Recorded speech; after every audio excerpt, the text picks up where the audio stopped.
Missionaries Herb and Linda Gregg had traveled to Dagestan to teach and share their faith.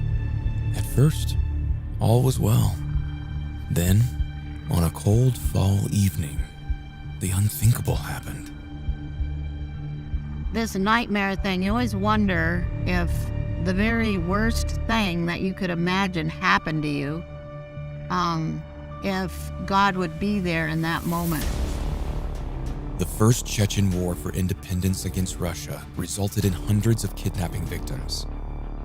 Over 100,000 civilians lost their lives. While walking home after playing basketball with orphans, Herb was abducted by Islamic jihadists.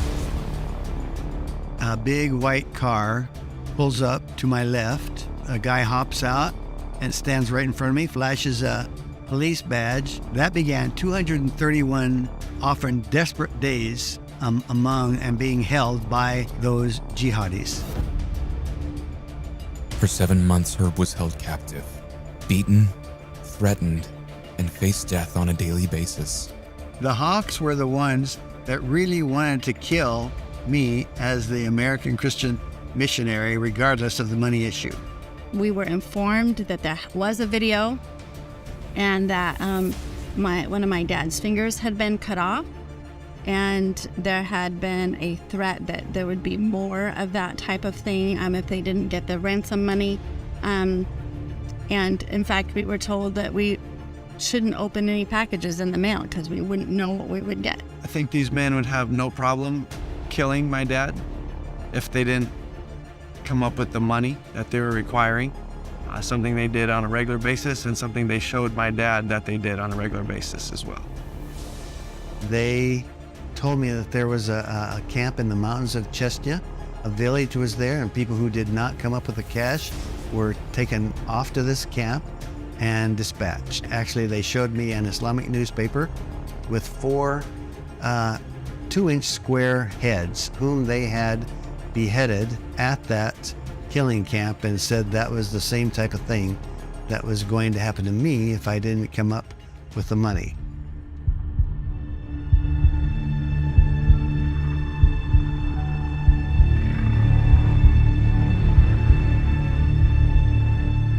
The reason we went to Dagestan, out of all the republics that are in Russia, is because it had 34 totally unreached people groups. That means without the scriptures in their own language and without the knowledge of God. The main way we learn about God's attributes, of course, is through the Bible.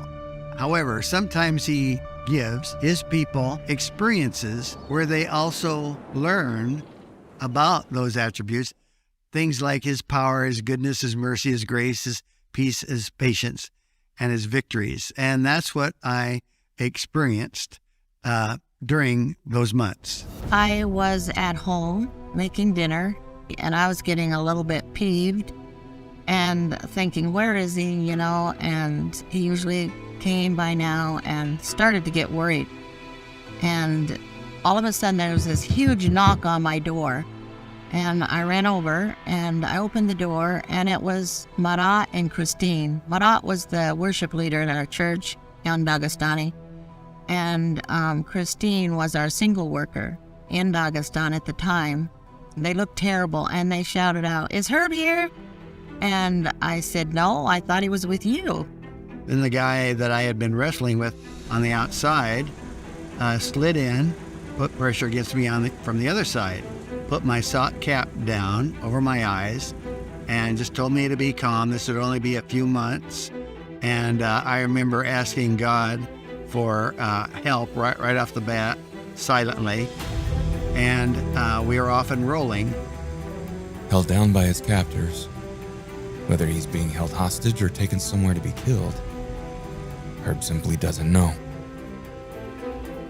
Finally, they arrive at an isolated, dilapidated house. A couple guys grabbed me. They had opened a little trap door and put me down into this pitch black cellar. There was a mattress down there, and I laid down. At that time, I still felt total peace from God. The same guy who had me pinned from the left side was guarding me. And he was pacing up and down, and he was just muttering to himself. I explained about money. He could have, my day timer was in my bag, which they had taken, and there was $100 bill. They could take that. There was $1,000 in the house. I was trying to reason with him that he could grab that money and have that money right off the bat, and then more or less forget this plan of kidnapping me and having me be gone for months. So we went in the living room and sat down to pray. I prayed first, and then as they were praying, a thought came to me. I had this huge desire to tell Herb how much I loved him. Herb, I love you so much, and you're the most faithful person to the Lord that I know, and the big things and the little things. I realized that God knew that, and the youth meeting was on Saturday, and he must have known that this was going to happen on Wednesday. And so I realized that he was in control of everything. After a little while, the police knocked on the door, and about 6 of them came in, and they were all official and unorganized. And then they said, we gotta go. And it was like, by then it was like 7 o'clock at night. And I said, we gotta go where? And he said, just get in the car. So they took us to the police headquarters, and we went in. It was a little dingy place with a little light bulb hanging in there. And we went into a room, and Alka, the little boy that was with Herb, was there, and they were questioning him. So we sat down, and I listened to them interrogate him like he did it. He was 13 years old. And it was an amazing thing. That's how I found out what happened to Herb, was by listening to Alka. I needed to call team, and they said, you've got to get out of there in 24 hours. And I said, I can't get out of here in 24 hours. And, they said, well, you have to, there's a chance that something could happen to you, and Christine has to get out too. So, I was talking to Christine, and we begged for a little more time. And finally they said, okay, 48 hours, and 48 hours you have to get out. And the reason we didn't want to get out so soon was, when you work in a Muslim country, you can't just go in and, give a 5-minute gospel presentation. It is actually a pouring out of your life and love into the hearts and lives of people all around you. And it's a process. And so there were some people that we had not gotten to the end of the process of being able to fully explain who Jesus was. So we wanted time to do that. And I needed to call Amy, so I called Amy. My heart dropped, and it was just really scary. And so I called my husband, who was at work, and asked him to come home. And then I called my brother, who was in college at the time, and I actually got a hold of his girlfriend, I think. And then just kind of, wanted to gather everybody so that we could pray and just wait. That was the beginning of the big, long wait. I got the call in my dorm, picked up the phone, and my girlfriend at the time told me that my dad had been kidnapped. And we didn't know by who or why or what was going to happen. At the time, we thought maybe it had something to do with the Russian mob or mafia, but we didn't know for sure. And so really the last thing that I did, which should have been the first thing I did, I think, was close myself off in a room and decided I needed to drop to my knees and ask God for help, for peace, and for information, and that he would help my dad in the situation. I went to bed, and I put my hand over on the place where Herb slept, and I patted it, and I just told him that I knew that God would take care of him and that I'd be praying. Before dawn, Herb is dragged back into the car. After several hours, the car stops. The men go ahead and cut the tape off my hands and allow me to see, remove the sock cap from my eyes. And I'm transferred over to the power of 2 men, I assumed they were Chechens, in another vehicle, and we do a lot of more driving. What lies ahead? Herb can't be sure. Finally, the second car stops, and Herb's captors pull him from the car alongside a road in a mountainous, snow-covered valley. And I just had a feeling that maybe this is my end. And so I thought to myself, this would be a great place to die. And at that time, I was not very emotional about it. I just had the feeling that this was going to be it. And then I knew that was not the program once we got down the slope and I saw the cabin. Herb and his captors enter the cabin and wait. For what? Herb cannot guess. He spends the night pacing and praying until exhaustion overtakes him, and then he is finally able to sleep. Early morning, we're up and out of there. There is a military-like long Jeep awaiting us. It is in the Jeep that Herb first encounters the men who will hold his life in their hands for the grueling months ahead. One, named Hassan, begins hammering Herb with questions. I had explained to him that we were part of a humanitarian organization that also works with people spiritually, and I quoted Revelation 1:5 to him, and that really made him furious. And so he whacked me several times about the head and shoulders and exclaimed, what did I mean about God's forgiveness? After a long, hard ride, they arrive. Herb is taken from the Jeep to his prison, a second-story room in a dilapidated Soviet-era school. A brick floor, no electricity, bullet holes in the concrete walls, a bare mat on the floor. They explaining what they expected of me. They wanted me to instantly get on all fours, have the sock cap over my eyes, my nose into the corner when anyone came into the room, because they didn't want me seeing their faces, and which is what I did for months. Except one day I got a little slack with that, and saw him come in and just looked at him. He said, if you do that again, I'm going to cut your head off. Early in the incarceration there in Chechnya, I realized I was in big trouble. And I thought of a verse, a part of Psalm 44:4, which says, command victories for Jacob.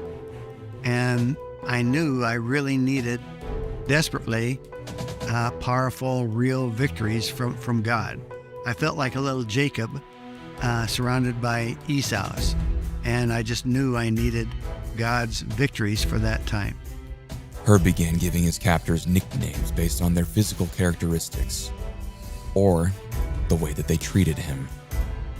A big man with some authority among them, I called Bear. He had a heavy walk and a heavy talk, a heavy voice. Then, of course, Kicker. He was very active. He seemed athletic and active, always running around talking to this person or that person about me and my situation, and being totally antagonistic against me. There was Nice, who was much more calm, although very, very serious, and so I called him Nice.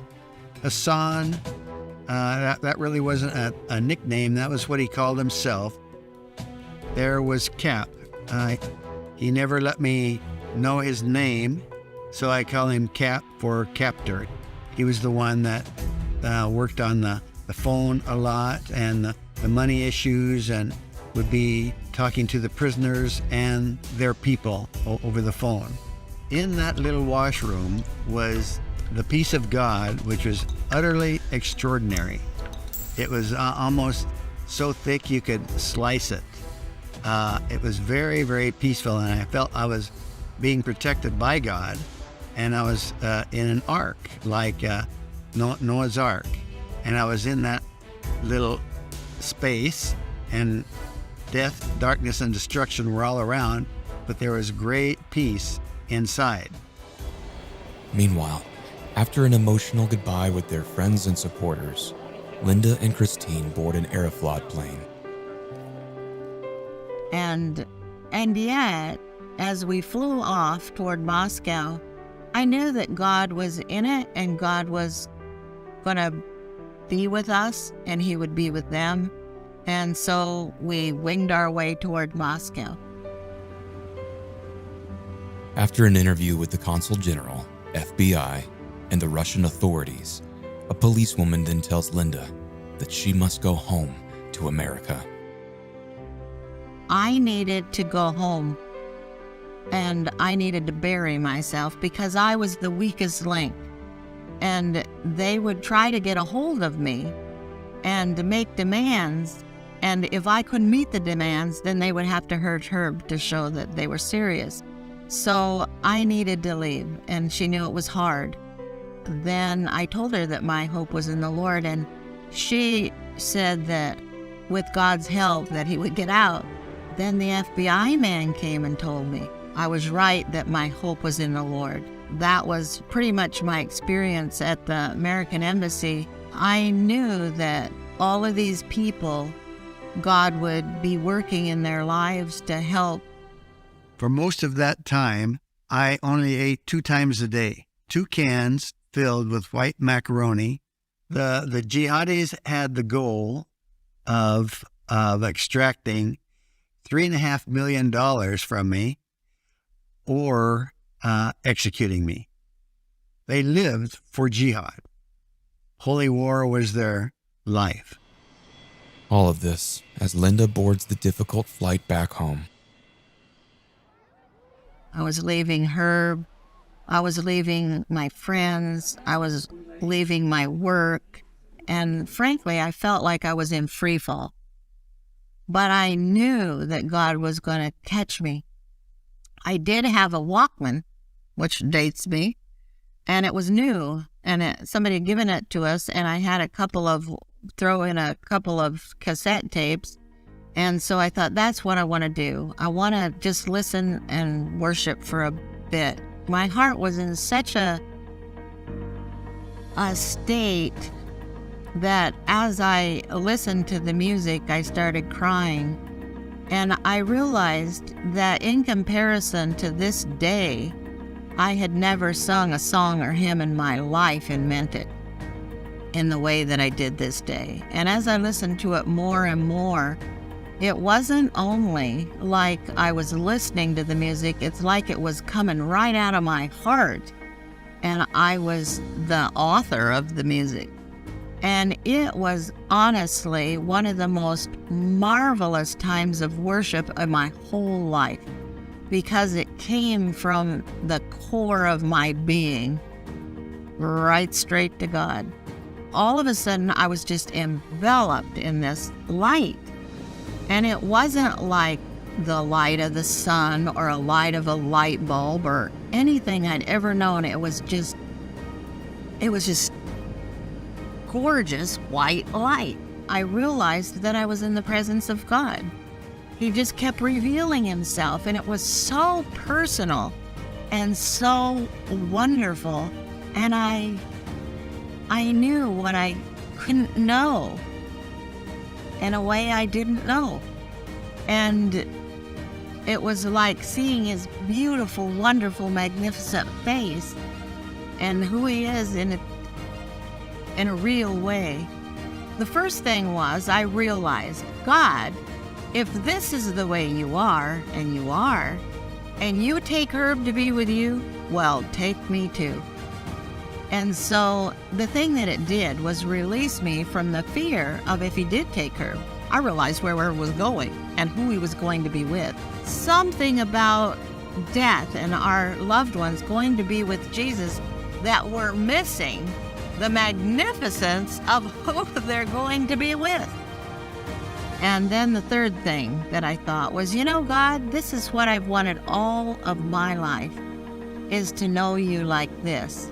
So when I was about to see my mom, I felt just nervous because I wasn't sure what her not just her demeanor, but just where she was at. I hadn't seen her. I'd only heard her voice. It had been a few days since my dad been taken.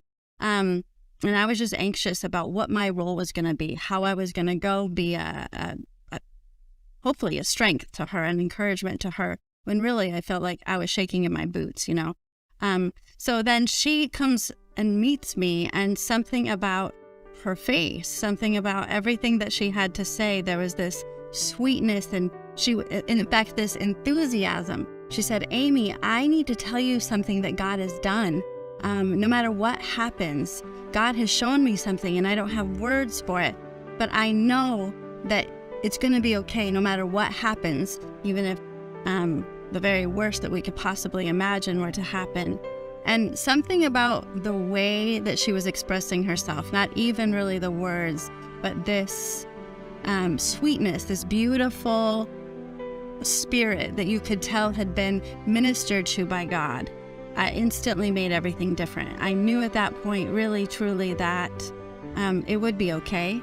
And I don't mean that in a trite way at all, because it wouldn't be without suffering, but that God was sustaining her, and that He would do that fully and completely, and that He would do that for me, that He would do that for my dad, and that He would help us bear whatever it is that He was going to call us to bear.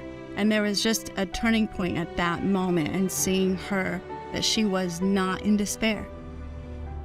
Quite a few times, or several times as I remember it, they would come and say, we're going to cut your nose off. We're going to cut your ears off. Cap got really angry with me one night and said he was going to kill me. Herb identifies two factions among his captors: the Doves, who want to keep him alive in order to collect the ransom, and the Hawks, who want nothing more than to kill him as quickly as possible. One night was very bad. Hassan and Kicker and Bear had worked out to haul me off to the killing camp. The killing camp, called the Lagir, where Herb heard the Hawks talking about forcing him to run a gauntlet line in which he would be beaten to death, or have chains wrapped around him and dropped into a lake, or simply shooting him. And I was feeling absolutely desperate at that time, knowing I was going to be hauled off. And so they, strangely enough, wanted me to have tennis shoes up there too, even though the plan was to kill me fairly soon upon arrival. So they started looking for the shoes. Apparently they had various closets where things were stashed, and they could not find those tennis shoes. All of them just gave it up except Hassan, who went berserk. He went through every closet and just would slam doors after not finding the shoes, and then go to the next closet until all the closets were gone through and my shoes had disappeared. And after a few minutes, Bear said, "This is God." And he stopped and he walked away. And the other guys desisted also. A couple months before that, they had given me a candle and matches to eat by.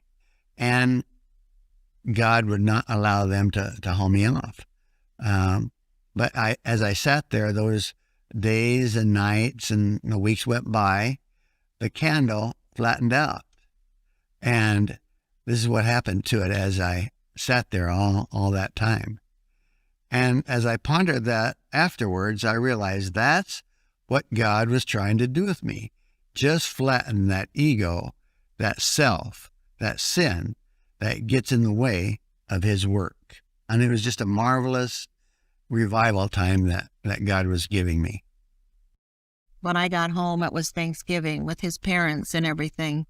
And that was hard. And Christmas came, and Herb's birthday came, and, all of these times came that made it hard to not have him there and to not know if he would ever be back. And so one day, as I was praying and asking him to show me what he wanted for me, I had a quiet time in Romans 5, the section around 3 where he says, don't be upset when trials come into your life, because I'm producing perseverance, character, and hope. And so I had a vision and a goal for the time, and that was that I would share about how marvelous God was even before Herb got out of captivity, if he ever did. And that people would believe it because I didn't see the result yet. The first video of the 3, he told me what to say, and he wanted it to be in Russian. And so I just rehearsed it over and over and over, really concerned that I would say it according to the way he wanted. I was really, really, really tempted to actually wink at the camera, to let the people watching this in the future, the Americans, know that I was okay, or I wasn't as in bad shape as he wanted me to communicate. But I didn't. I played the role totally as best I could. Yes, I remember seeing that video. It made me just really taste anger to my depths, which, I feel that anger was one of the real emotions throughout this entire experience that kept coming up. It kept raising this question of, this is so wrong, this is so violating. How in the world do you actually, in fact, embody loving your enemies when you just want, at that point, them to be destroyed and your dad rescued? And how are you supposed to simultaneously love somebody when they are causing such terror to your dad and to your family? How do we live that out when the very, I just want to roar, I just want to rip something up? And I remember watching the video to try to analyze it best I could, and he still seemed fairly sharp physically and mentally.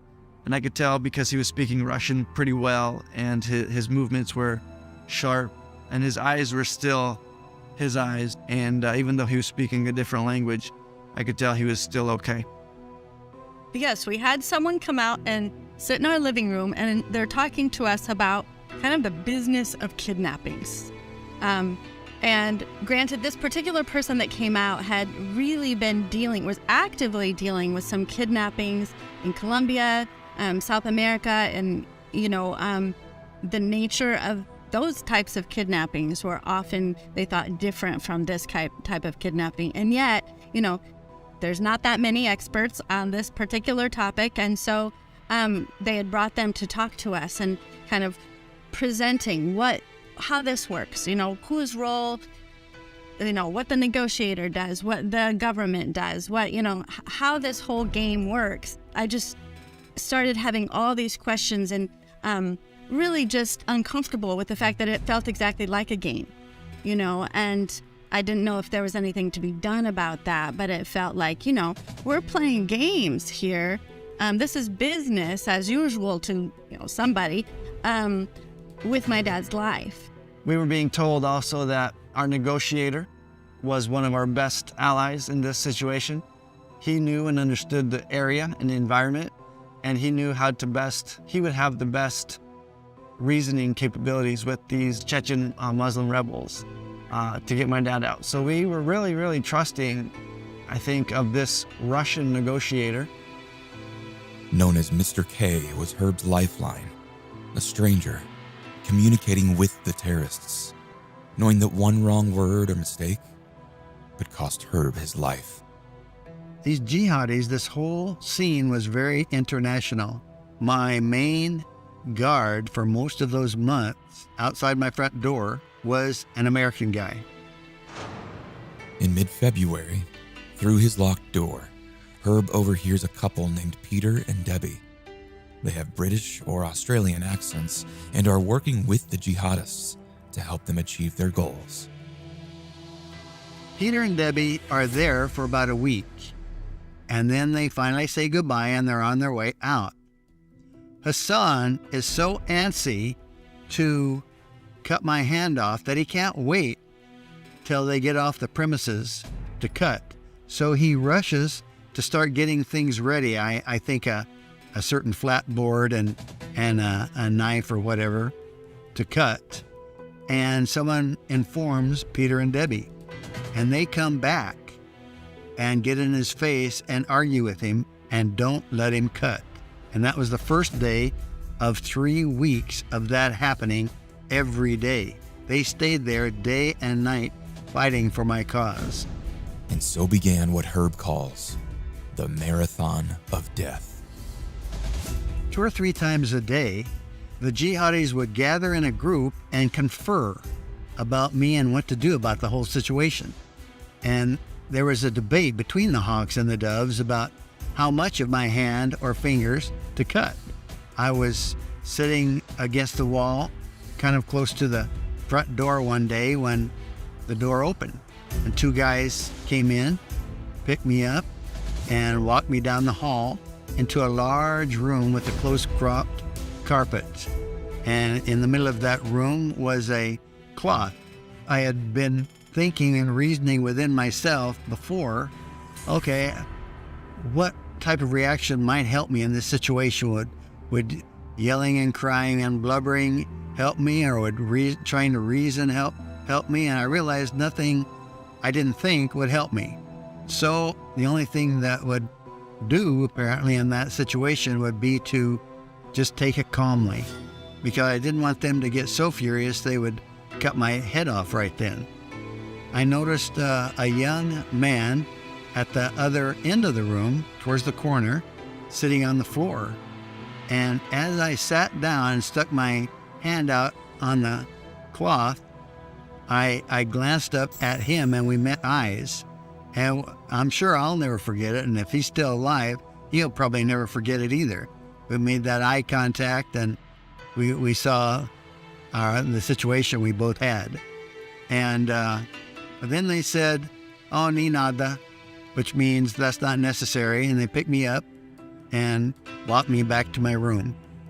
As I thought about it, I was wondering why they did the whole routine. What I came up with is that they maybe did this just to check out the courage aspect. That in their way of life, I think that's one of the very highest values, the courage of a warrior. So they wanted to, I think, see how I would react in dire straits like that. I got information from the State Department once a month usually, and my contact had worked on this type of thing, and he was kind of hardened to it, I guess you could say. He told me the truth, the way he saw it all the time. And so he was the one that told me he didn't think probably there was 1% chance Herb would get out of captivity alive. And there were several reasons. One was because, of course, he was a Christian, a missionary, living in Dagestan, that they considered that their territory. And he was being held in Chechnya, they knew after a while. And so the Russians couldn't just, rush in like they could in Dagestan. And the main thing was he was the only American they ever got. So I do remember this example where they had said, okay, so here's how it works. For example, we never say no. You never say no outright to the kidnapper. Even if you don't intend to give them the money, you never say no. This is a negotiation. And so you're saying yes to something, just not to what they ask. So if they ask for, $1 million, in our case, $3 million, they ask for that. In Colombia, you might say, how about a truck full of rice? All of that kind of gaming back and forth just brought such anxiety to my soul. I just thought, how can that be? How can we be doing this? I mean, we're talking about a life. We're talking about my dad's life. We're talking about, not a truck full of rice. It's not like the movies where, you send a SEAL team in and they take the person and everything's usually okay. But usually that's always the last resort to do a military intervention. That's what we were being told, because when that happens, a high percentage of the time, the kidnappee gets shot before they get saved. But we even had private former military people come to approach us and ask if they would want us to go try to rescue him physically. I remember had a guy come to our house and interview us. We interviewed him actually, and he wanted to know if this was something that we wanted to do, and to pay him to send a team over there to try to intervene. As this developed, I started to understand and realize that I was developing a root of bitterness towards Islam and Muslims in general. I didn't understand why they had done this to him when he was there essentially helping them and their people in their country. And so I started to get angry inside and wanted to, in a sense, get revenge. And I even had thoughts of going to the local mosque and kidnapping a Muslim and doing the same thing. And I realized that that was just out of ignorance and fear, really. And I needed to give it over to God. But that bitterness and anger lasted for a while. The second taping took place around January 16th, and it was a very discouraging session for me in the sense that they didn't wear their masks. Cap and Hassan did not have their full head mask gear on.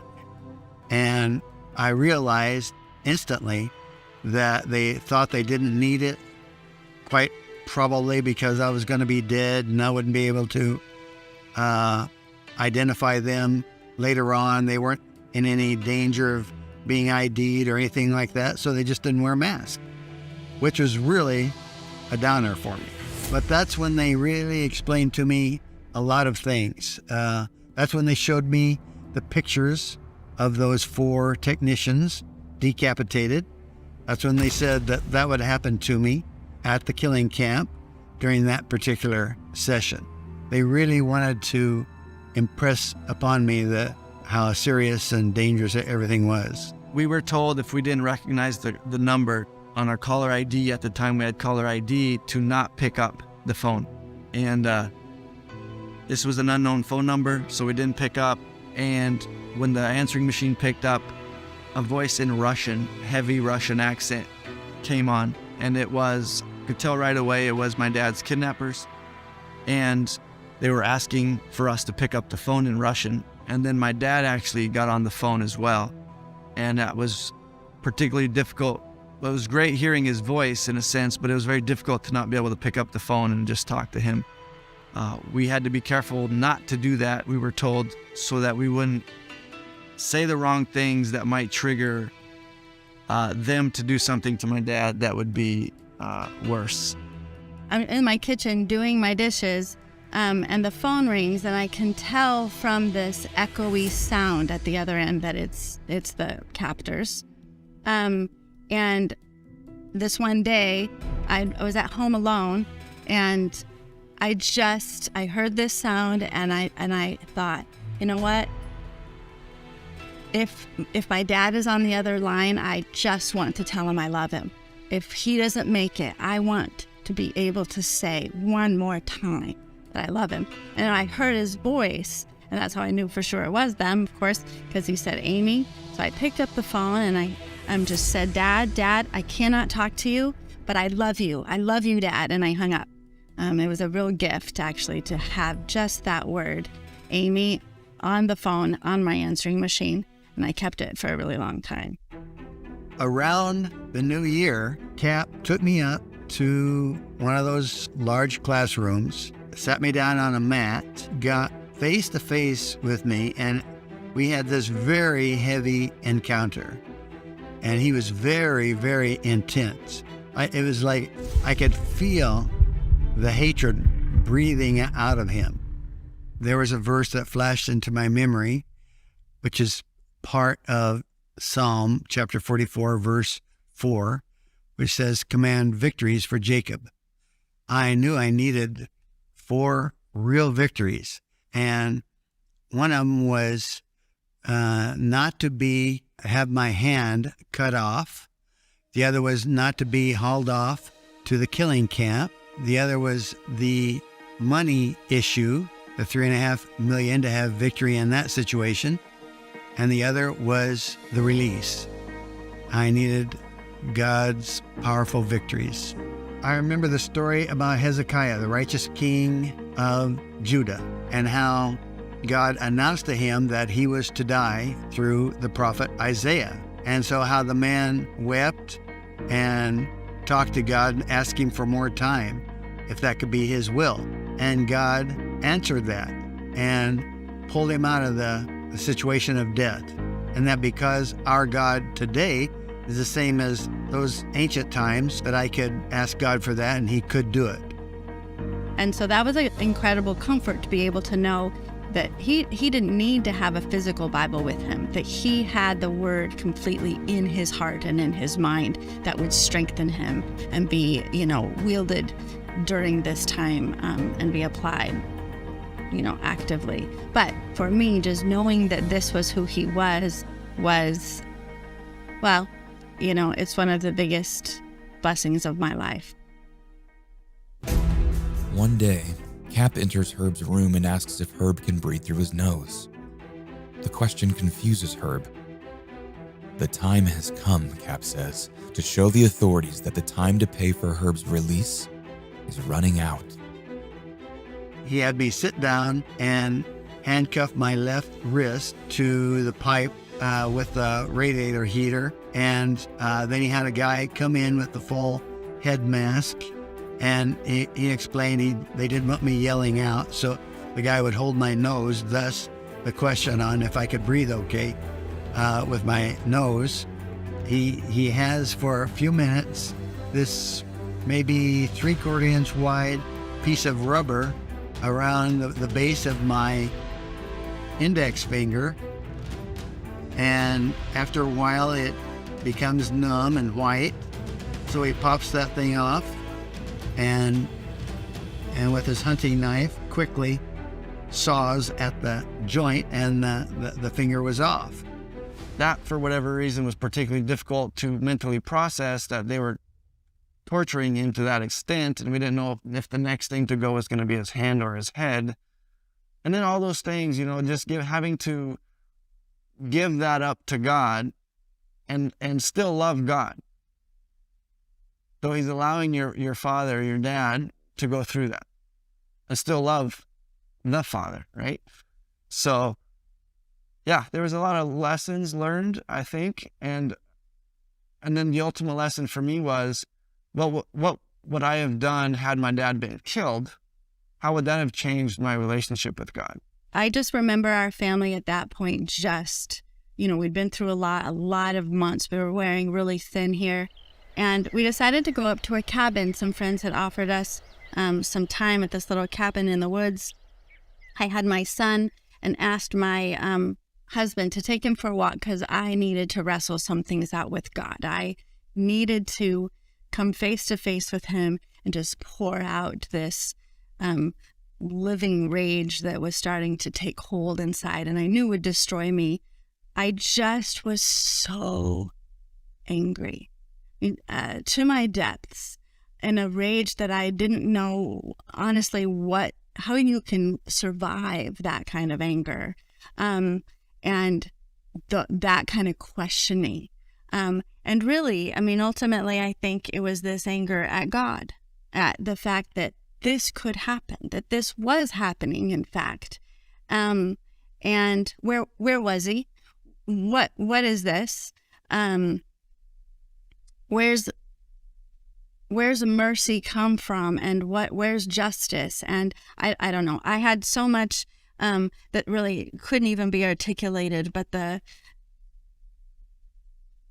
terror of it all just consumed me at that point. And so trying to read the scripture, and there's that, like I said, there's this picture window beside me and, these little birds. And at one point I turned my head because there's this squirrel that just keeps running back and forth and eating everything. And I start looking at its tail and I start looking at its little nails as it's eating these seeds. And just kind of the gradient even of the hair on its tails and the tiny details of this little beast.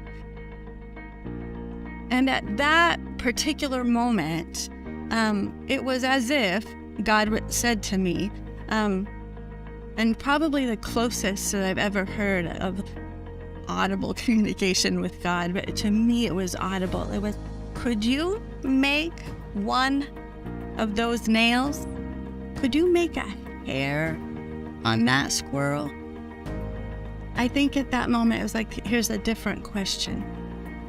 And I went from anger and rage and fury to, in my heart, literal music and light and worship. And I knew that was not me. There was nothing in me that brought that about. That was God reminding me, I am God. You are not. And there's unbelievable strength and comfort and song in that. And that was it. It's one of those life-defining moments for me. And then another thing that I remember that was difficult was going to church and seeing nominal Christianity and pettiness during that time as well in the church setting. And thinking about what my dad was going through, not to be arrogant or prideful in any way, but it was hard to go through things that really didn't matter. It made me make life decisions as well. What do I want to devote my life to, and what kind of Christian do I want to be? Do I want to be nominal in my belief, or do I want to follow this through to the end? Cap actually explained that the reason that right index finger was cut off was because I didn't raise it and say, like many Muslims do, God is one and Muhammad is his prophet. He also explained that they had to show some fierce action in the context of their threats to do things like that if money was not coughed up. There was another reason why Herb's captors were becoming more desperate, one that Herb could know nothing about. Communication with the Russian negotiator, Mr. K, had suddenly stopped. He had a heart attack about the time they cut Herb's finger off and they couldn't get a hold of him. So I heard that that's why they cut the finger off, because there wasn't any communication for a little bit and they didn't know what it was, so they had to show they were serious. And they thought that we were ignoring their demands. I do know that fact as well about the negotiator. And after his heart attack, he actually came back to the case and continued working on it and was very persistent to get my dad out. But that man got up off his heart attack bed and continued to the end. And at one point, I think he actually offered to trade places with Herb. I never met Mr. K that I know of. And he was actually a Caucasus man. He was originally from that zone. He knew the culture and something of the languages of that area, though he was working for the Russians. There was this series of events where it seemed like, the negotiation process kept changing. Different people would get removed from the team, or, we had different factors going on all the time. And it was really hard, one, to have confidence that they were going to be able to pull this off. It seemed like, honestly, completely impossible that this could actually work out. 3 times during those months, I had a pistol pointed to my face. The 3rd time was the last time I saw Cap, a few days before the actual release. When he came in, that's when he had stated in kind of a disgruntled way. Oh, you weren't really serious about checking out Islam. And then he asked me, are you tired? And I said, yeah, I was tired. And he whips out his pistol, points it at me, and says, well, you could die after I shoot you. But I could tell it was all an act, because he knew the decision had been made and that the release was on. Herb's intuition was correct. After months in captivity, facing death hour after hour, somehow, the negotiator had pulled off a miracle. The question now was if Herb would survive to finally be free again. The day of my release, really unforgettable. My food server takes me by the shoulder, and we literally trot downstairs, because right down the hall were the guys who wanted to slit my throat. So we didn't want to give them a chance to do that. So we trotted down to the main entrance. And there were a shelf there of slippers, and he threw down a pair of slippers for me. I put them on, walked out, and it was kind of a rainy, muddy day. And there were two cars, and a guy and one behind the other, and a man standing in front of each car. A short guy on the left car and a taller guy in the right car. The guy on the left said, you want to go home? And I said, yeah. Why did the jihadists agree to finally release Herb without taking his life? In the end, it is quite possible that Mr. K and the Russian government simply outsmarted them. Ultimately, we know that he was taken from one group to another, and each group prior had thought that the payment had been received already, and so they passed him on to the next group. We don't know for sure if that's what happened. Only God knows really how he got released. We know, in my mind, that the fact that he never denied Christ throughout that whole time was something that I think made those Chechen extremists respect the fact and actually honor a little bit. And I think that had he recanted or showed weakness in that area, that he probably wouldn't be with us today. I think that they respected his devotion to the point of death, and they needed to see a Christian be willing to do that. Just like they are actually willing to be killed for their cause as well. So my dad describes them as being, he felt like he was amongst a bunch of wolves, and God had taken him out from the middle of those wolves, and they had seen something of Christ-likeness through my dad. We're driving along, and I'm disoriented where we are. All of a sudden, we pass a small building with a small green flag saying Chechnya. And then shortly after that, we come to another checkpoint, and we are in Ingushetia. From there, Herb is escorted into a large palatial building. And there's just piles of food. The guy at the head of the table advised me to slow down on my eating. I would get sick. I told him no. All those 7 months I didn't have any veggies, and this was delicious. And I just kept packing it away as we talked. And it didn't take long before that lunch was over with, and it was time to go and be flown back to Moscow. I was sleeping. It was 6 o'clock or so in the morning in Arizona in the June. It was flooded. My room was flooded with sunlight, and the phone rang. And so I thought, oh, it's late. So I tried to act like I was awake, and I picked up the phone and I said, hello. And it was Bill Daniels from the State Department. And I said, oh, hi, Bill. How are you? And he says, I'm real good. How are you? And I said, well, just doing great. And so he said, I have some good news for you. And I said, you do? What is it? And he said, Herb is out. And because I didn't think he meant out like released out, I'm trying to think. He's out, maybe knocked out or what, So I said, I don't understand. What do you mean? And he said, I mean that he's on a plane right now, winging his way toward Moscow. And I thought, I couldn't believe it. I came up out of that bed like levitation. It was like every good thing. It was the best thing. It was like every good emotion I ever had all rolled into one thing. And I came right up out of there and I started screaming, Daddy's out! Daddy's out! And we all just jump up. I mean, my brother was there. I think he was sleeping on the couch and he jumps up and everybody is jumping up.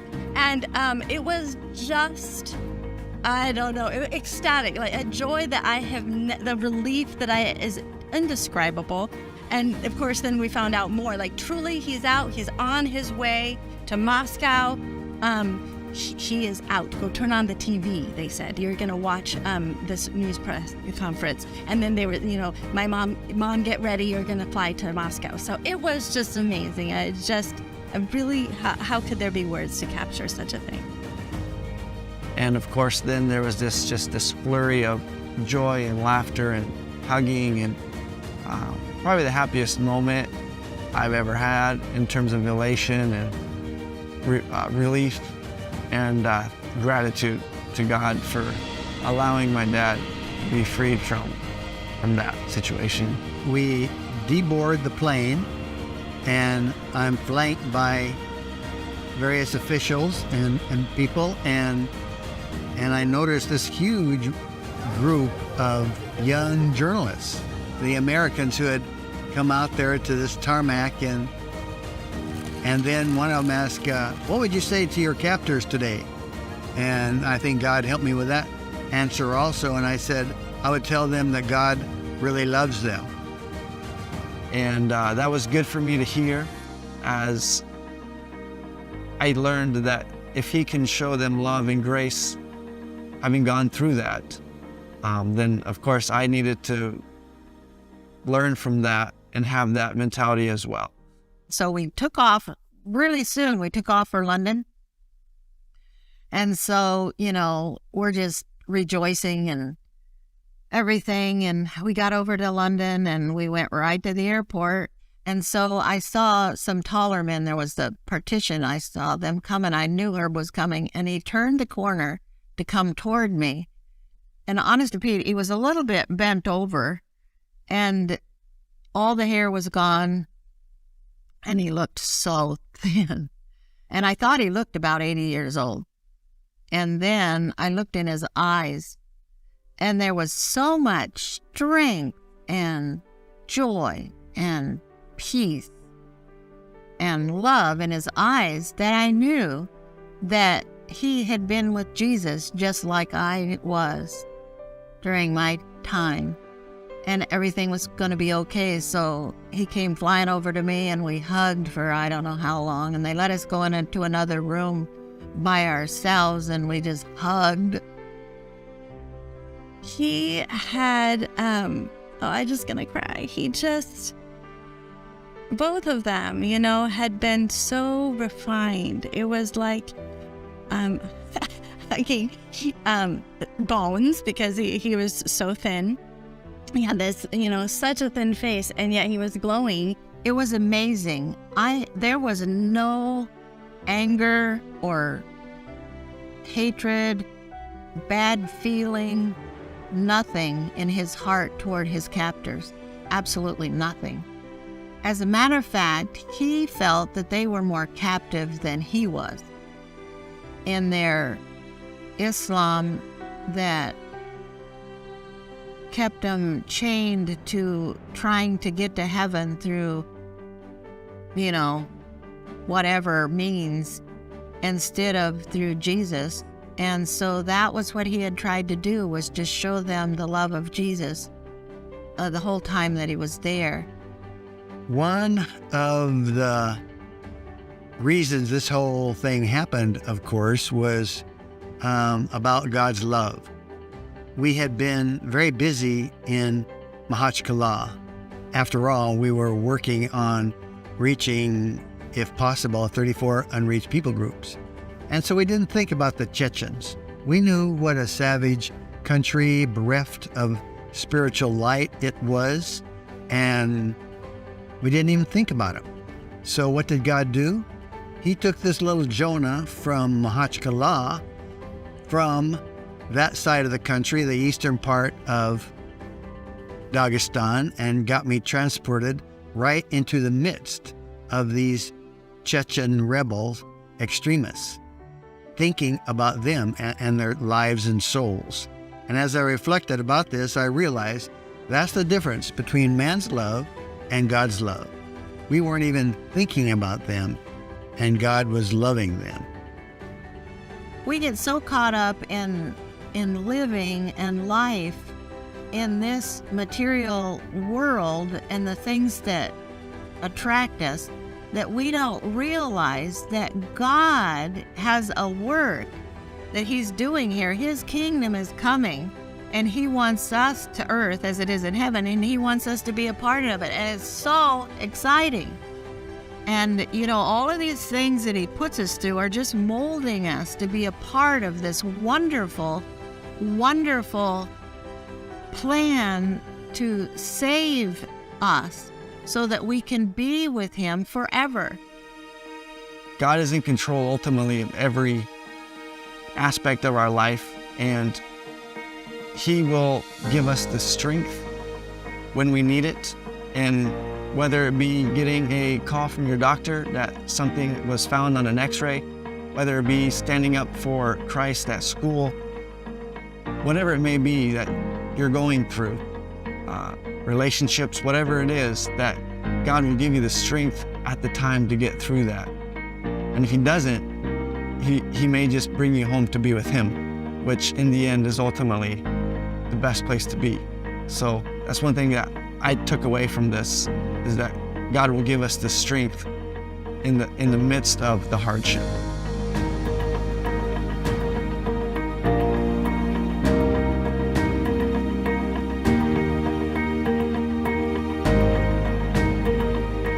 It really reminded me of Shadrach, Meshach, and Abednego, how they were in the fiery furnace with Jesus, and when they got out, they weren't burned, and they didn't even smell like smoke. Herb had been in the fiery furnace, and here he was out, and he didn't get burned, and he didn't smell like smoke either. Christians today, we just don't believe that God is the same God that He was in the days of Shadrach, Meshach, and Abednego, but He is, and that can be our hope. That no matter what He brings us to in our lives, He can be there in all of His power and ability and love, and He can meet us there and He can take us through. Whether He takes us to glory or whether He does like He did with Herb and give us more time, He's the same, and we can bank on it. Suffering requires such deep roots to draw from. Your roots have to go deep into this soil. Knowing that my dad had that so well established in his heart. But this refining that God did in me personally, like the story that I shared about kind of that encounter with God of who He is, the humility that suffering brings, because you realize how very, very small and powerless we are, and how truly magnificent He is, regardless of what the results, regardless of the outcome. It's really not about the outcome, and there's other things in my life that, the outcome is not like that, and yet the goodness and faithfulness of God to keep us, that though we struggle toward Him. And He's so very worth it.